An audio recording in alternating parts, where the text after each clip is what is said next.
여러분 모두에게 하나님의 귀한 은혜를 가득 부으시기를 간절히 소원합니다. 요 근래에 중동 호흡기 질환인가요? 그것으로 인해서 여러분들이 이러저러한 생각이 많을 줄 압니다만은, 여러분 마지막 시대에 이런 일은 일어날 것이 벌써 이미 예언되었기 때문에 예언의 한 부분으로 보시면 자연스러운 것입니다.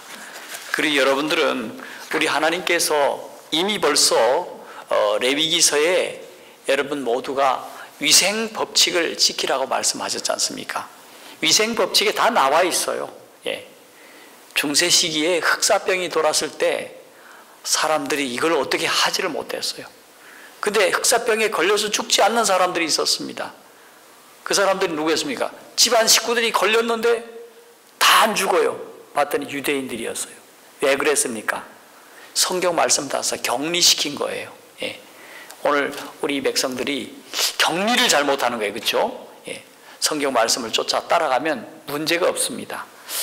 여러분 모두도 하나님께서 큰 은혜를 부어주시고, 특별히 이런 질병은 여러분들 평소에 운동을 잘 하셔서 우리 몸이 감기에 안 걸리면 그 병이 와도 사실은 감기입니다. 그게 감기의 일종인데, 그것이 강력한 어떤 세균에 의한 감기예요.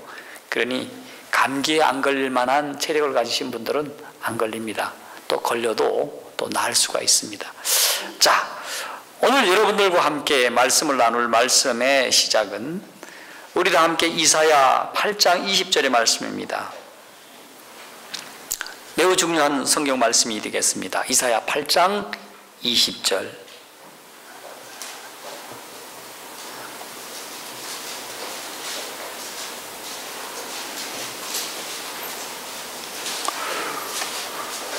자, 함께 읽겠습니다. 시작. 마땅히 율법과 증거의 말씀을 쫓을지니 그들의 말하는 바가 이 말씀에 맞지 아니하면 그들이 정령이 아침빛을 보지 못하고. 자, 하나님께서 이사야를 통하여 주신 매우 중요한 말씀을 말씀하고 있는데, 마땅히 무엇을 쫓으라고 말씀하고 있습니까? 율법과 그 다음에 뭐라고요? 그 증거의 말씀을 뭐하라? 쫓을지라. 여기에서 동사는 어디에 있습니까? 이 말씀 가운데 동사가 어디 있습니까?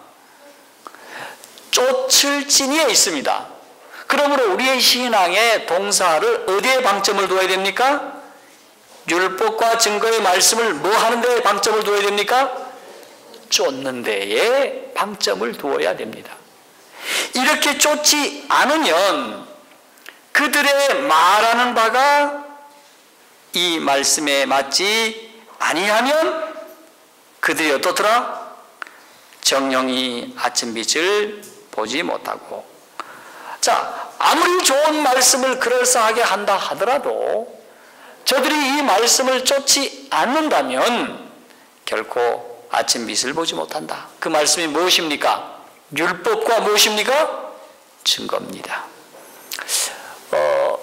오늘 여러분들과 함께 말씀을 나눌 말씀의 제목은 세상의 명사들이 이 기독교에 대해서 어떻게 이야기를 하고 있고, 그렇게 얘기함으로 자신들의 삶이 어떻게 결말이 되어졌는지, 여기에 대해서 좀 세상 명사들에 대한 오늘 이야기를 좀 해보려고 합니다. 과거 한 200 혹은 300년 전에 무신론자들이 일어나서 함께 이렇게 얘기를 했습니다. 앞으로 세상에는 과학이라고 하는 것이 발전해서 100년 이내에 성경은 거짓으로 판명되고 결코 성경은 읽혀지지 않을 것이며 교회는 박물관이 되어서 사람들의 구경거리가 될 것이다. 그렇게 얘기를 했습니다. 뭐 지나가던 어떤 사람이 얘기한 것도 아니고 그 당시에 최고의 지성인이라고 하는, 아주 석학이라고 하는 이런 사람들의 이야기인 것입니다. 그 중에 한 사람이 바로 프랑스의 유명한 철학자 볼테르라고 하는 사람이었습니다. 이 볼테르는 공공연히 성경은 거짓이라고 증명하기 위해서 이렇게 얘기를 했습니다. 기독교는 앞으로 50년이 지나면 이 땅에서 없어질 것이다, 그렇게 얘기를 하고, 그 아름다운 교회당은 다 무엇이 될 것이다? 방금 말씀드린 대로 박물관이 되어서 이게 뭐다 하면서 구경거리에 지나지 않을 것이다. 근데 놀라운 사실은 볼테르가 죽은 후에 20년 후에 그 볼테르가 좀 잘 살았던 것 같아요. 그 집을 제네바 성경의 협회가 사서 그곳에다가 성경을 파는, 성경을 연구하는 그런 장소가 되었던 것입니다. 그리고 오히려 수많은 사람들이 성경을 더 연구하게 된 사실을 우리는 이 스위스의 역사를 통해서 볼 수 있는 것입니다. 그런데 볼테르가요, 이렇게 얘기를 합니다. 임종 직전에 아주 유명한 말을 남겼습니다. 나는 지옥으로 떨어지는구나. 임종 직전에 좀 의식이 있었을 때 얘기입니다.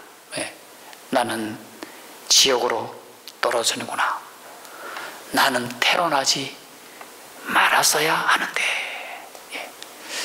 자, 하나님과 성경 말씀을 대적하는 삶을 산 사람들의 말로는 이와 같습니다. 또 유명한 사람 토마스 페인이라고 하는 사람이 있어요. 이 사람이 바로 미국의 아주 유명한 사상가인데 1794년에 이성의 시대라고 하는 책을 써서 미국 사람들에게 아주 호평을 받았던 그런 사람입니다. 그런데 그 책에서 이렇게 조롱을 합니다. 나는 성경을 이 땅에서 사라지게 하기 위하여 이 책을 출판했다.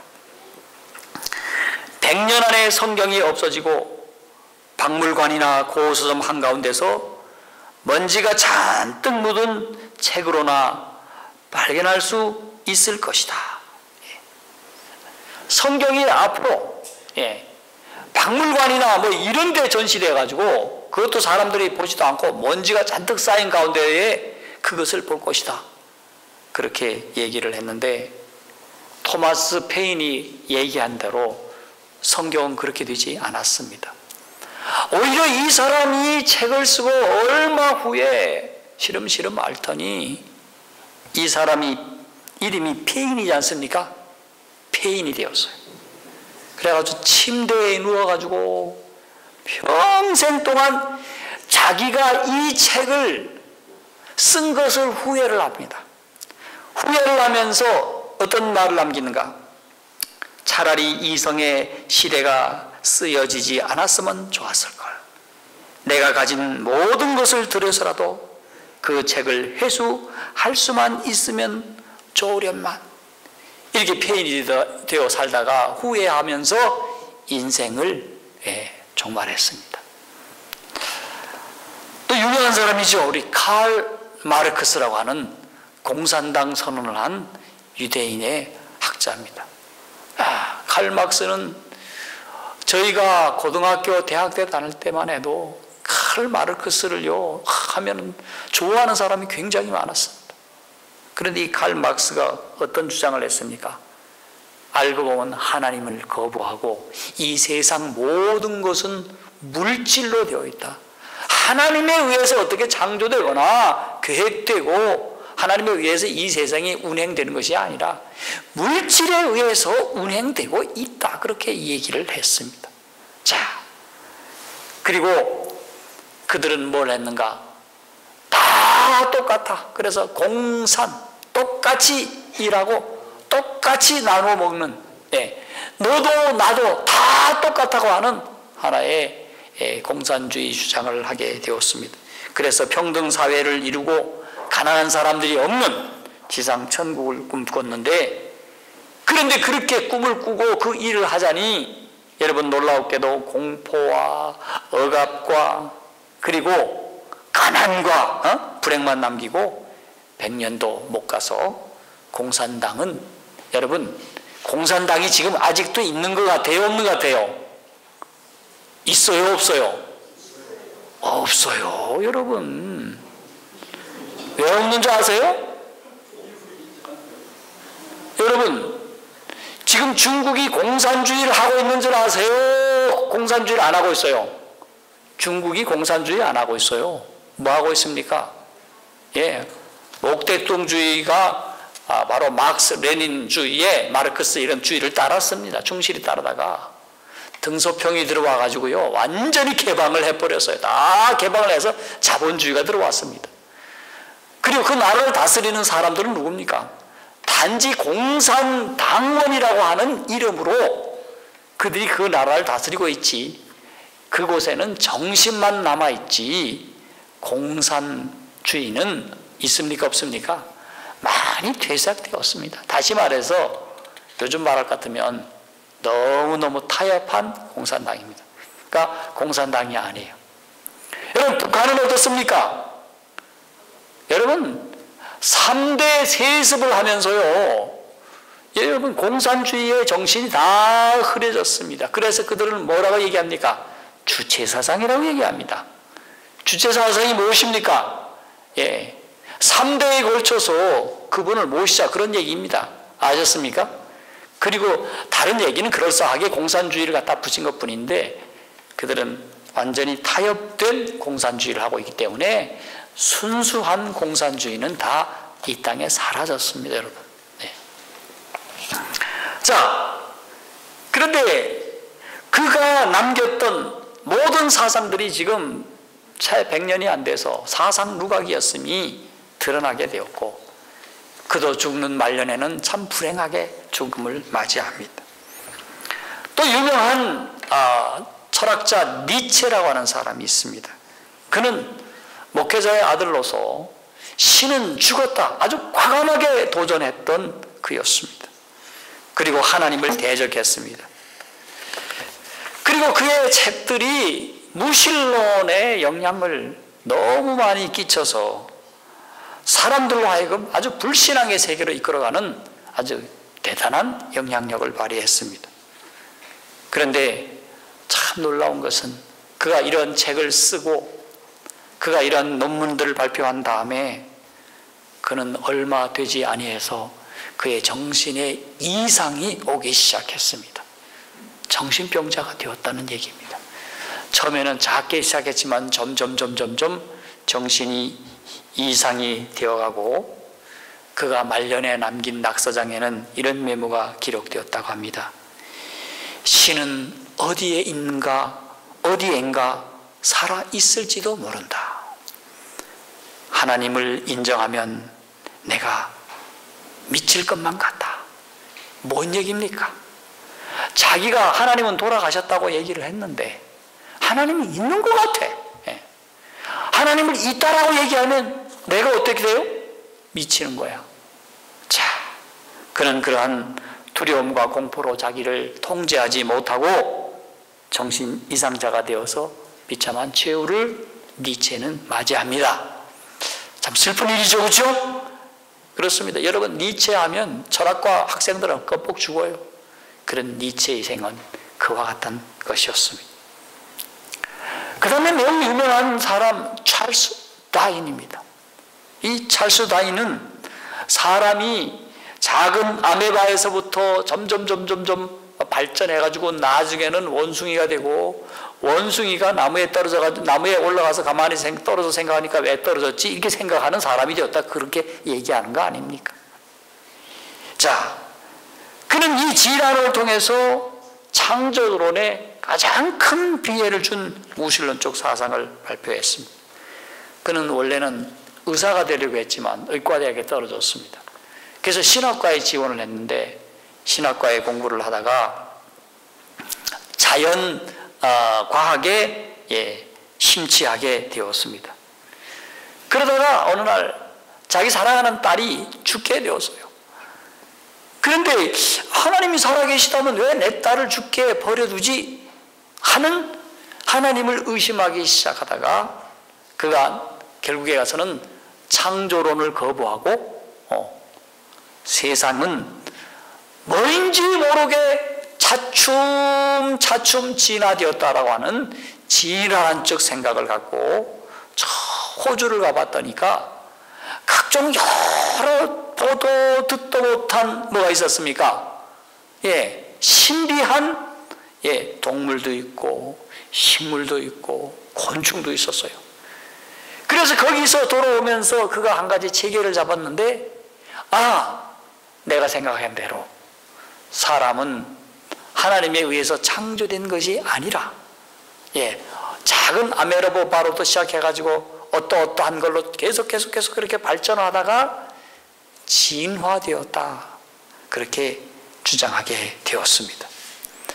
그런데 그가 주장한 이 진화론은 자기가 마치 무슨 과학적으로 이 사실을 입증한 것처럼 얘기를 했지만, 당시에 그가 주장했을 때 많은 허구적인 문제가 있었음에도 불구하고 당시 캐톨릭과 종교계가 너무도 부패한지라 교회가 타락하고 성직자들이 타락해서 교회도 싫고 성직자도 싫으니 우리는 하나님도 싫다 하는 그런 사조에 떠밀려서 진화론이 설득력을 얻게 되어서 이것이 마치 과학인 양 받아들이게 되었다 하는 것이 1800년대 중간에 일어났던 일들입니다, 여러분.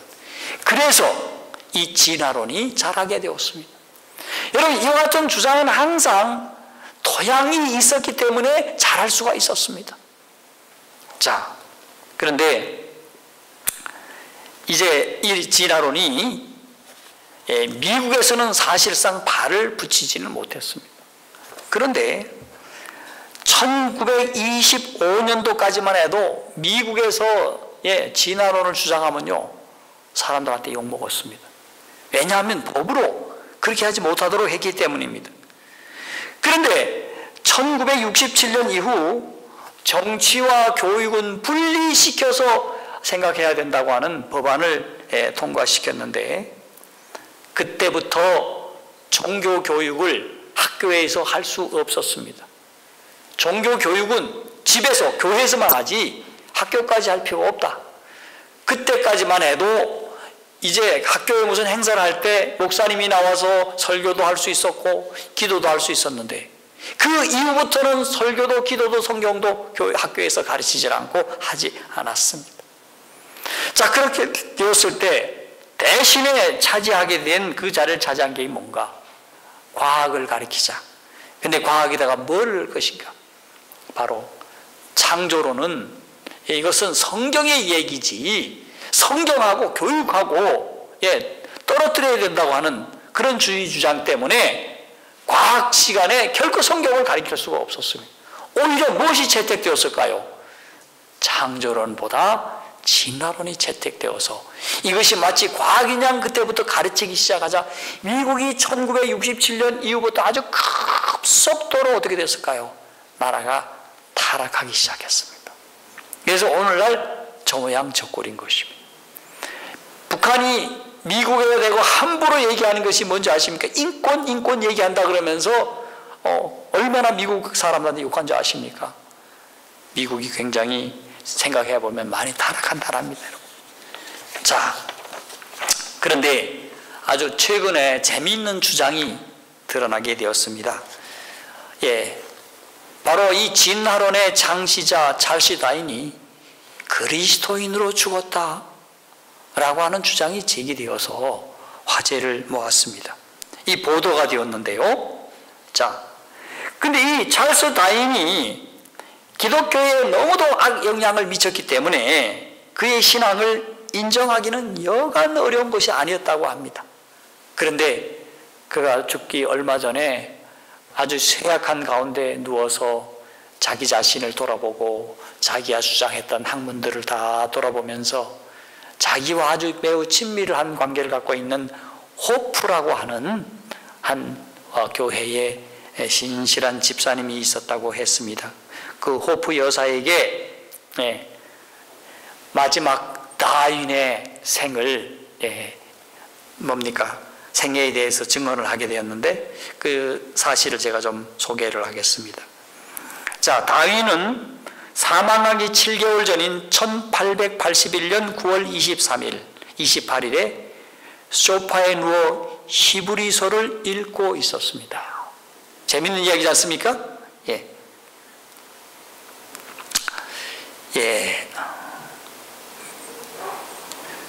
그는 호프 여사에게 이렇게 고백했습니다. 저는 미숙한 사상을 가진 젊은이였습니다. 저는 모든 사물과 현상에 대해 의심을 품고 접근했습니다. 그런데 사람들은 진화론을 하나의 학문으로 보지 않고 창조론을 적대시하는 종교로 신봉하였습니다. 그런데 사람들은 놀라웠게도 그 사상이 산불처럼 번져갔고 사람들은 그것으로 종교를 만들었습니다. 자, 무슨 얘기입니까? 그가 주장했던 그 바가 바로 성경을 대적하는 종교로 사람들이 알게 되었다는 것입니다. 그걸 누가 그렇게 했을까요? 보나보나 마귀가 활용한 것이 아니겠습니까, 여러분? 그렇습니까? 그 호프 여사는 이렇게 얘기를 합니다. 부인, 내일 오후 집사람들이 모일 때는 성경 말씀을 하여 주십시오. 부인께서 수시로 마을 사람들에게 성경을 읽어주시고 설교하지 않으십니까? 근데 호프라는 이 여성이 그 마을의 요즘 말 같으면은 소그룹 교사입니다.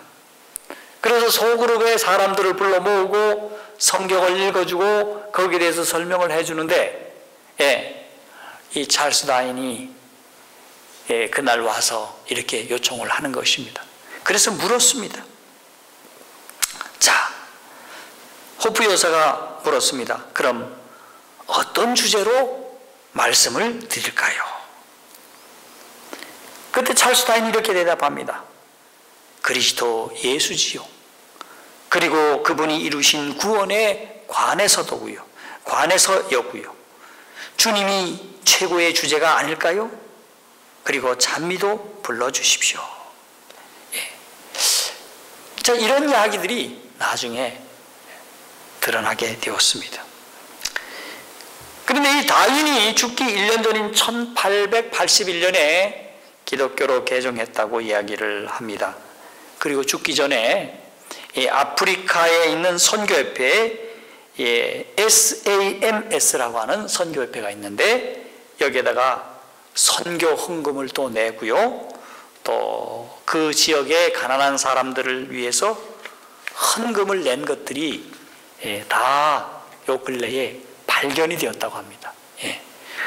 미국 사람들, 영국 사람들, 뭐 이런 사람들은요, 그들이 어지간한 기록들은 지금도 다 갖고 있어요. 제 논문을, 박사학위 논문을 이렇게 지도했던 어떤 교수님은 보면요, 제 논문 첫 번째 준 논문하고 두 번째 준 거하고 세 번째 준 거하고 그걸 다 갖고 있다고 얘기를 하는 거예요. 그걸 왜 갖고 계십니까? 그랬더니 이것도 내 개인의 역사다. 그렇게 얘기를 하더라고요. 그걸 보면서 서양 사람들이 얼마나 기록을 중요시하는지 모릅니다. 그런데 이 찰스 다인이 헌금한 것까지 영국 사람들이 다 기록을 갖고 있는 거예요.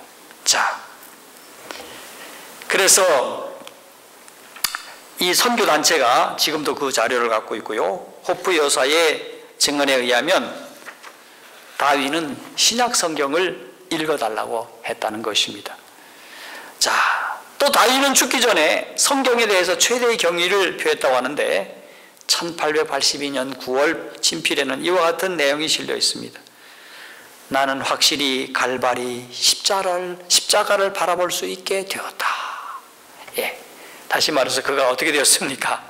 아마도 진화론을 그가 개인적으로 아마 취소한 것이 아닌가 그렇게 추측해 봅니다. 제 생각입니다. 제 생각이니까 여러분 결정을 유보하십시오.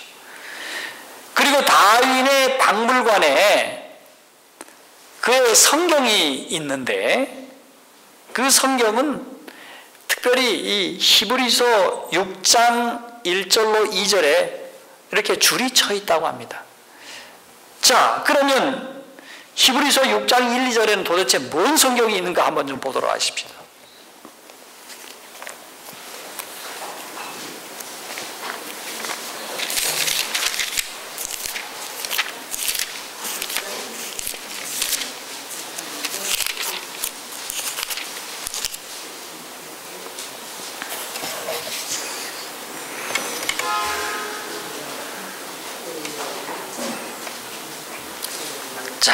봅시다. 시작. 그러므로 우리가 그리스도 도의 초보를 버리고 죽은 행실을 회개함과 하나님께 대한 신앙과 침례들과 안수와 죽은 자의 부활과 영원한 심판에 관한 교훈의 털을 다시 닦지 말고 완전한 데에 나아갈지라. 네? 자, 더욱 완전한 신앙으로 나가라. 과거처럼 신앙의 초보를 계속해서 반복하지 말고 어떻게 하라? 예, 완전한 믿음 가운데로 나아가라. 그렇게 말씀하고 있는데 아마도 이 찰스다인의 마음이 그러하지 않을까 그렇게 생각을 해봅니다. 자, 그렇다면 세상의 전문학자들은 어떠한 신앙을 하였을까? 여러분, 전문학자들은 90% 이상이 그리스도인이라고 하는 놀라운 통계가 있습니다. 위대한 천재과학자 뉴턴과 아인슈타인은 이런 고백을 합니다. 인체의 신비, 자연의 신비, 우주의 신비를 보고도 하나님을 믿지 않는 사람이 있다면 미친 사람이거나 정직하지 못할 사람일 것이다. 여러분, 그런 것 같습니까? 여러분, 인체의 신비, 자연의 신비, 우주의 신비, 여러분, 그것을 다 과학으로 설명할 길이 있습니까? 없습니까? 설명할 길이 없어요. 그런데 이것을 보고도 하나님을 믿지 않는다면 미친 사람이거나 아니면 어떻다? 정직하지 못한 사람일 것이다. 뉴턴은 이렇게 얘기를 합니다. 과학을 정의하기를 과학이란 하나님이 창조하신 피조 세계를 연구하는 학문이다. 예, 과학이란 하나님이 창조하신 피조 세계를 연구하는 학문이다. 그러면 아인슈타인은 도대체 뭐라고 얘기했을까? 종교 없는 과학은 절름발이, 물론 종교는 기독교입니다. 종교 없는 과학은 절름발이며 과학 없는 종교는 장님이다. 예, 아주 유명한 말을 남겼죠. 그리고 과학자이며 우주 비행사였던 존 글렌은 우주 여행을 하고 돌아와서 이렇게 얘기를 합니다. 우주에 와보니 하나님에 대한 믿음이 더욱 강해집니다. 나는 이곳에서 매일 기도하며 하나님의 말씀을 묵상하고 있습니다. 나는 지구의 모든 사람들도 하나님께 기도하며 하나님의 말씀을 묵상해야 한다고 생각합니다. 우주의 그 신비, 우주선을 타고 올라갔을 때 그 아름다운 경위에 그가 너무너무 놀라서 올라와 보니까 하나님에 대한 믿음이 더 강해집니다. 매일 이곳에서 기도하고 하나님의 말씀에 묵상합니다. 그리고 지구에 있는 사람들도 저처럼 매일 기도하고 하나님 말씀을 묵상해야 된다고 생각한다고 그는 그렇게 얘기를 하고 있습니다. 자, 우리가 살고 있는 이 시대에 아주 전대미문의 사건들이 일어나고 있습니다. 여러분, 가정에도 또는 마을에도 국가에도 전 세계에도 우리가 상상하기 어려울 아주 대단한 일들이 많이 일어나고 있습니다. 여러분, 사회적으로 일어나고, 여러분 모든 그 어디에 있습니까? 예. 그 다음에 이 재난으로도 일어나고요. 참으로 엄청난 일들이 일어나고 있는데 그 모든 것을 다 자체하고 우리 인간만 한번 들어보자는 것입니다. 나를 한번 들여다보자는 겁니다. 근데 나를 들여다보니까 내 속에 뭐가 있습니까? 여러분, 과학자들은 요 근래에 약 한 5, 6년, 한 7년 됐습니까? 인간을 들여다보기 시작했습니다. 깊이 들여다봤더니까 인간이 뭘로 되어 있는 것입니까? 설계도로 되어 있다는 것입니다. 예, 인간의 설계도, 그걸 가지고 게놈이라고 얘기하고 있지 않습니까? 그 게놈은 그 DNA로 이루어진 그 게놈. 예. 아직 게놈이 아니고 게놈입니다. 지도로 이렇게 되어 있어요. 근데 그것이 참으로 아주 매우 정교하고 매우 일률적으로 매우 규칙적으로 되어 있다는 것입니다. 어떤 특정한 물질에 의해서 어떤 환경에 의해 가지고 진화되어서 그렇게 되는 것이 아니라 아주 철저하게 계획되어 설계되어 만들어졌다는 사실입니다. 놀라운 일이 아닙니까? 경이롭지 않습니까, 여러분? 예, 아주 경이로운 사실을 보게 되었습니다. 그래서 인간의 유전자에 대하여 미국의 전직 대통령이 이렇게 얘기를 했습니다. 우리는 하나님이 생명을 만드실 때 사용하신 언어를 배우고 있다. 하나님께서 사람을 흙으로 빚으시고 그리고 코에 생기를 후 하고 불어넣었더니 사람이 되었습니다. 근데 하나님께서 이렇게 하시는 한 행동 한 행동이 다 무엇으로 이루어졌습니까? 말씀으로 이루어졌습니다. 그래서 이 대통령이 하시는 말씀이 우리는 하나님이 생명을 창조하실 때 사용하신 언어를 지금 배우고 있다. 과학이라는 것을 통해서 언어를 지금 배우고 있다. 그렇게 얘기를 합니다.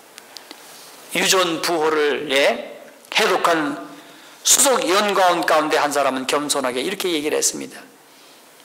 이제 우리는 하나님만 알고 계시던 우리의 유전 정보를 어렴풋이나마 처음으로 보게 되었다. 예.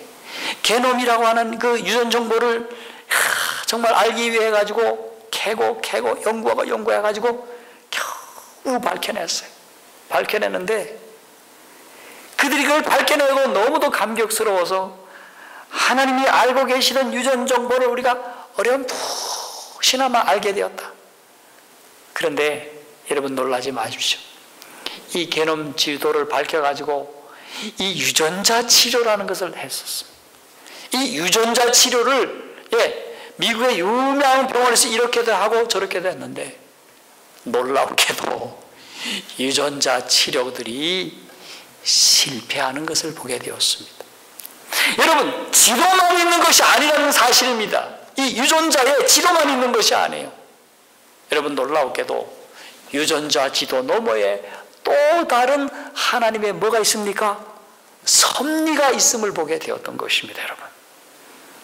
여러분 그걸 보면서 인간이 얼마나 지식이 지혜가 한계가 있는지 보게 되는 것입니다. 여러분, 천문학자 데이비드 블록이라는 사람은 이렇게 얘기를 합니다. 창조주가 존재한다고 생각하는 사람은 창조주가 존재한다고 생각하는 사람보다 더 큰 믿음이 있어야 할 것이다. 하나님이 존재하지 않는다고 단언하는 것은 전혀 근거가 없는 막연한 말신념에 근거한 가정을 하는 것이다. 예. 자, 왜 이런 얘기를 하는가? 찰스 다윈은 생각했습니다. 이 진화론이라는 것은 우연히 생겼다 그렇게 얘기를 합니다. 저절로 생겼다 그렇게 얘기를 합니다. 예. 우연히 어떻게 하다가 저절로 사람이 된 거야 그렇게 얘기를 하는 겁니다. 다시 말해서 적은 아메바라도 생명체가 없는 것이 어떻게 하다가 생명체가 있고 그 생명체에 의해 가지고 그것이 점점 고등한 어떤 동물로 되다가 가장 사람과 가까운 유인원이라고 할 수 있는 침팬지가 되었다가 설명을 하자면 이 침팬지 원숭이가 나무에 떨어졌습니다. 내가 왜 떨어졌지? 생각을 하다 보니까 사람이 되었다. 그렇게 설명하는 것입니다. 여러분, 콩 심으면 뭐가 나옵니까? 팥 심은데 뭐가 납니까? 하나님께서 사람을 만드실 때, 죄송합니다. 예, 항상 하나님이 창세기에 보니까 종류대로 만드셨다고 말씀하고 있죠. 그렇죠? 하나님은 종을 따라서 만드셨습니다. 그런데 이 진화론의 발상은 우연히 생겼다는 것입니다. 저절로 생겼다는 것입니다. 그리고 종을 뛰어넘는 그런 학설을 주장을 했습니다. 근데 그 모든 것이 다 우연히 저절로. 그런데 이 게놈 지도를 밝힌 사람들이 보니까 그게 어떻게 우연이 될 수 있느냐 하는 것입니다. 네. 어떻게 이렇게 저절로 될 수 있느냐 하는 것입니다. 자, 그 생물학자인 도킨스라고 하는 사람은 이렇게 말합니다. 우주에는 설계도 없고 목적도 없고 선악도 없다. 단지 무의미한 무관심만 있을 뿐이다. 그런데 알버트 아인슈타인은 이렇게 얘기를 합니다. 높은 경지에 이른 과학자치고 종교적 감정을 갖고 있지 않은 사람은 거의 없을 것이다. 이러한 종교적 감정은 자연 법칙의 조화에 대해 열광적으로 경탄하는 형태로 나타난다. 그러한 조화에는 매우 고차원적인 지성이 깃들어져서 그러한 지성에 비하여 인간 모든 체계적 사고와 행동은 아무 가치도 없는 모조품에 지나지 않는다. 예. 그걸 보면 이 아인슈타인이 얼마나 하나님의 말씀과 하나님의 뜻을 그가 잘 깨닫고 있는 사람인지 알 수 있게 되는 것입니다. 자, 여러분, 온 우주를 바라보면 이 우주가 얼마나 위대하고 광대한지 모릅니다. 우리 지구 하나만 봐도 위대하고 내 자신 하나하나만 뜯어봐도 대단한데 나를 포함하고 너를 포함하고 우리 모두를 포함한 지구 더하기 또 그리고 태양계를 넘어서 은하계 말고 또 은하계와 같은 수많은 행성의 집합체인 전 우주를 더한다면 이거는 대단한 무엇입니까? 큰 설명해도 설명할 길이 없는 그런 하나의 것이 아닙니까? 그런데 이 모든 것들이 정확하게 어떻게 갑니까? 정확하게 운행되고 있다고 하는 우주적인 사실인 것입니다. 만약에 태양계라 하더라도 여러분 별들이 서로 간에 부딪힌다면 어떻게 될까요? 우리는 이 지구상에 살 수 없습니다. 근데 이 태양계가 또 은하계를 향해 돌고 있지 않습니까? 은하계에도 수억의 별들이 돌고 있는데 그것들이 부딪힌다면 어떻게 될까요? 여러분, 오늘 우리 아마 성남에는 모르기는 해도 신호등이 있음에도 불구하고 접촉사고 일어났을까 안 일어났을까요? 일어납니다. 그런데 엄청나게 많은 별들이 여러분 정확하게 우리 시계도 어디에서 따올 만큼 별에서 따올 만큼 정확한 시간을 갖고 천체가 움직이고 있습니다. 이게 다 우연히 이루어졌겠습니까? 또 저절로 되었겠습니까, 여러분? 옛날에 앞으로 100년 후에 이런 일이 있었다고 합니다. 로봇들이 모여 앉아가지고요.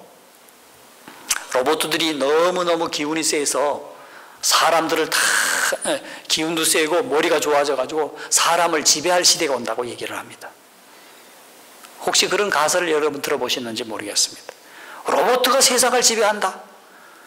그렇게 되면 교회 가게 하겠습니까? 로봇가 지배하니까. 다 못하게 하는 겁니다. 그런데 어느 날 로봇들이 모여 앉아가지고 이런 얘기를 했답니다. 우리를 사람들이 만든 게 아니야. 우리는 저절로 우리가 되어서 이렇게 주장을 한다는 겁니다. 웃기는 얘기입니까? 웃기는 얘기입니까? 여러분, 로봇은 누가 만들었습니까? 로봇을 누가 만들었습니까? 사람이 만들었어. 근데 사람이 만들었음에도 불구하고 이 로봇들이 나중에 자기들이 머리가 좋아지고 지혜가 좋아가지고 말이죠, 사람을 지배하면서 그렇게 얘기하면 얼마나 웃기겠느냐는 것입니다. 오늘날 세상 사람들이 하나님이 우리를 만드셨는데, 우리가 똑똑하다고, 우리가 아는 게 많다고, 우리가 지혜롭다 해서 이상한 가설을 내세워서 하나님이 우리를 안 만들었다, 이렇게 하고 있는 시대에 우리가 살고 있다는 것입니다. 참, 우리 한 말씀을 더 봅시다. 분자 생물학자인 프란시스 콜린스라고 하는 사람은 이렇게 과학이 메꿀 수 없는 공백에 대해서 믿음과 영성이 도움이 될지에 대해서 이렇게 얘기했답니다. 종교가 인간 게놈의 배열을 알아내는데 사용할 수 있는 적당한 도구라고 볼 수는 없다. 마찬가지로 과학 역시 초자연적 현상에 접근할 올바른 수단이라고도 볼 수 없다.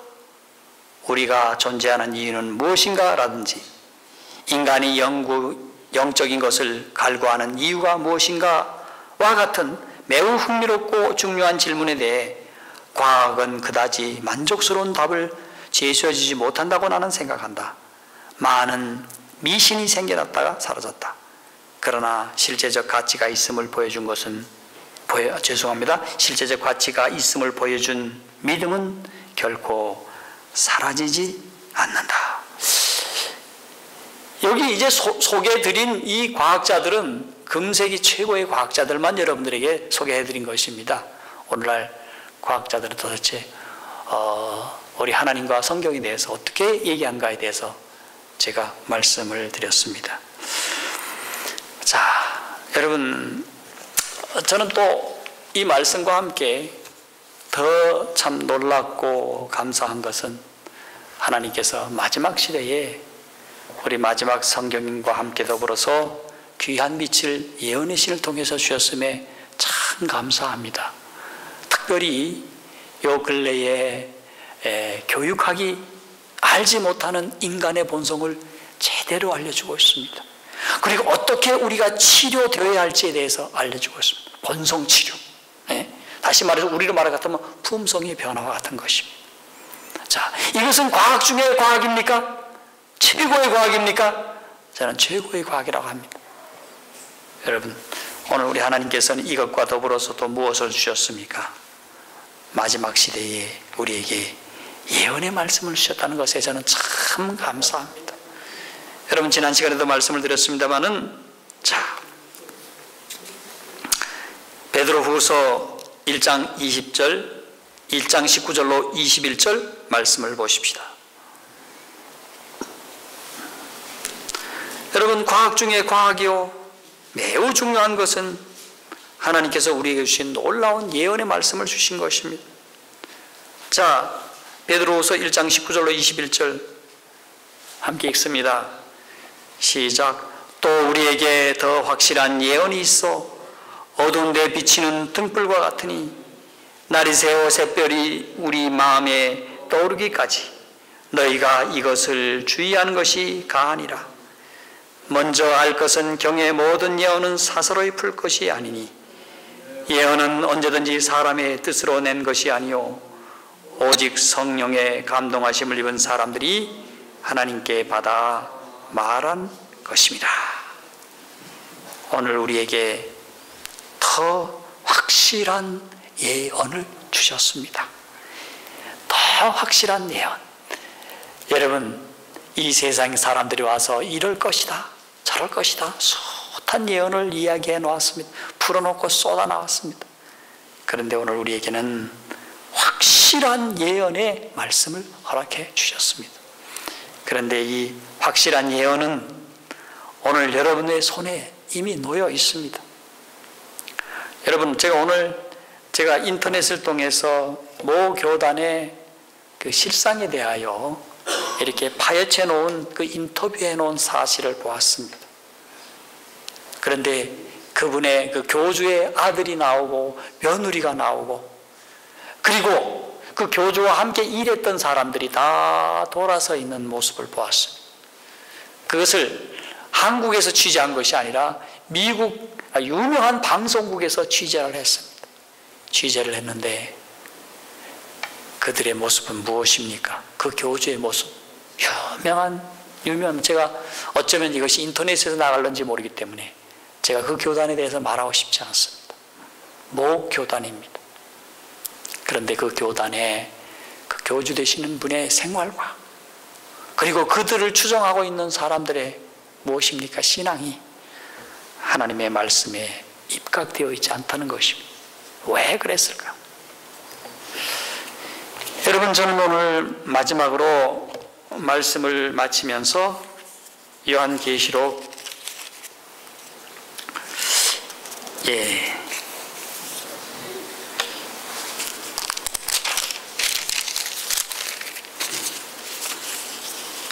22장 18절과 19절의 말씀을 보겠습니다. 요한계시록 22장 18절 19절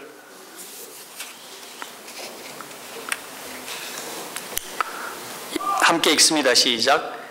내가 이 책의 예언의 말씀을 듣는 각인에게 증가하노니 만일 누구든지 이것들 외에 더하면 하나님이 이 책에 기록된 재앙을 그에게 더하실 터이요 만일 누구든지 이 책의 예언의 말씀에서 제하여 버리면 하나님이 이 책에 기록된 생명나무와 및 거룩한 성에 참여함을 제하여 버리시리라.